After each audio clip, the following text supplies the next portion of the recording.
রাজধানীর মিরপুরে পল্লবী থানার যুবদল সদস্য সচিব গোলাম কিবরিয়া ৪৭ গুলিতে নিহত হয়েছেন। সোমবার সন্ধ্যায় মিরপুর ১২ নম্বর সেকশনের সি ব্লগের একটি দোকানে এ ঘটনা ঘটে। পুলিশ জানায়, সন্ধ্যা ৬:৩০টার সময় কিবরিয়া হার্ডওয়্যার দোকানে প্রবেশ করার মাত্র কয়েক সেকেন্ডের মধ্যে ৩-৪ জন মুখে মাস্ক ও হেলমেট পরিহিত দুর্বৃত্ত দোকানে এসে গুলি চালায়। দোকানে তখন ৯ জন ছিলেন। হামলাকারীরা ২ জন মিলে প্রথম গুলি চালায়। কিবরিয়া মাটিতে লুটিয়ে পড়লে তাদের একজন আরও ৩টি গুলি করে দ্রুত ঘটনাস্থল ত্যাগ করে। সিসিটিভি ফুটেজ বিশ্লেষণ করে দেখা গেছে, একজন পাঞ্জাবি পরেছেন আর ২ জন শার্ট পরিধান করেছিল।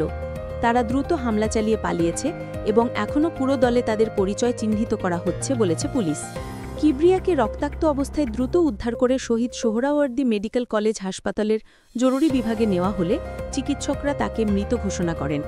ডিএমপি মিরপুর বিভাগের উপকমিশনার মোহাম্মদ মাকসুদের রহমান জানিয়েছেন, ঘটনার পর এক সন্দেহভাজনকে গ্রেফতার করা হয়েছে এবং তাকে জিজ্ঞাসাবাদ চলছে। অপরাধ তদন্তে সিসি ক্যামেরার ফুটেজ বিশ্লেষণ করা হচ্ছে। ঢাকা মহানগর উত্তর বিএনপির আহ্বায়ক আমিনুল হক জানিয়েছেন, কিবরিয়া রাজনৈতিক জীবনের সঙ্গে ব্যবসা করতেন এবং তার কোনো শত্রু ছিল না। তিনি স্ত্রী ও 2 মেয়েকে নিয়ে মিরপুরে ভাড়া বাসায় থাকতেন। তার শরীরে গুলির মোট 9টি চিহ্ন পাওয়া গেছে। কিবরিয়ার গ্রামের বাড়ি চাঁদপুরের মতলবে।